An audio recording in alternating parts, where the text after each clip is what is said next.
Let's bring in Goldman Sachs Chief Global Equity Strategist, Peter Oppenheimer. Peter, great to see you today. And you, thank you for having me. You heard Harker there, a voting member, sort of downplaying the effects of China on global growth, but curious how you're modeling in China's effect, not just on the Fed decision with Powell's speech tomorrow, but also the deflationary effect this could have on other parts of the world.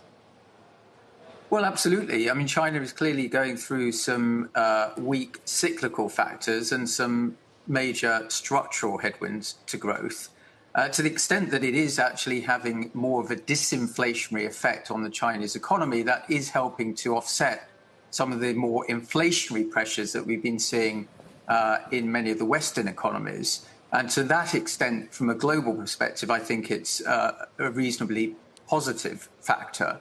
That being said, of course, it is a very important part of global GDP and indeed both supply chains as well as demand for a lot of companies, particularly from areas like Europe, where I am now sitting. And that is having a dampening effect on the nearer term cyclical growth pressures outside of China as well. So I think in that sense, it's a bit of a balance.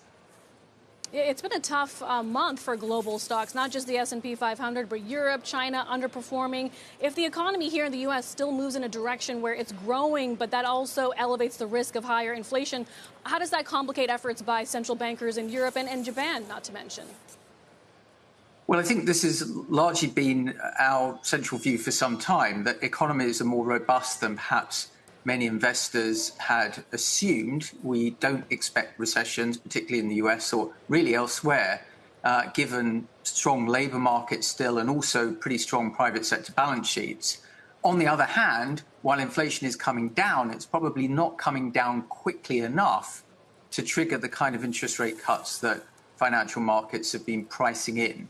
So good news on the growth story on a relative basis, but that does mean that we've probably got higher rates for longer.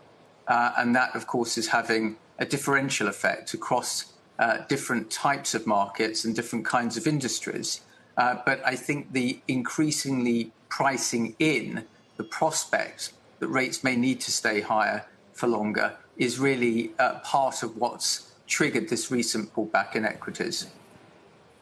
Does that mean the U.S. Is the best house in this neighborhood, or where would you be putting your money to work now, whether it's here or overseas? Well, regionally, we've got a relatively neutral position. The U.S. is benefiting clearly from dominance again of its technology sector and from very strong results coming through from leading technology companies. But on the other hand, it is expensive both relative to its own history and relative to other markets. So what we have is a relatively neutral position now across the major regions and really focusing more on themes within markets, in particular identifying areas that are relatively cash flow positive, strong balance sheets, stable and high margins. And of course, a lot of that you find in the US and in the technology sector in particular, but there are pockets of it in other markets as well. And we would have a more diversified regional exposure, perhaps, than many people have been used to over the last few years. Peter, give me a little bit more on China. I'm just curious to get the house view here. How bad is it? You know, we see so many different data points, but it's very difficult to understand exactly what's going on the ground there. What do you think is happening to that economy? Well, there clearly is a lot of weakness in terms of near-term growth momentum. The labour market is weak there, very different again from what we're seeing in the US and indeed across Europe and Japan.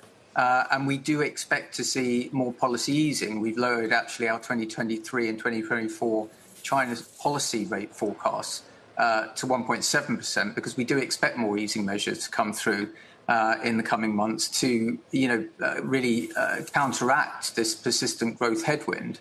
But in many ways, what China's experiencing is a little bit the opposite of what we're seeing in the US in particular, but also across Europe, which is tighter labour markets, more persistent core inflation, and actually pretty strong consumer markets, which are holding up growth overall.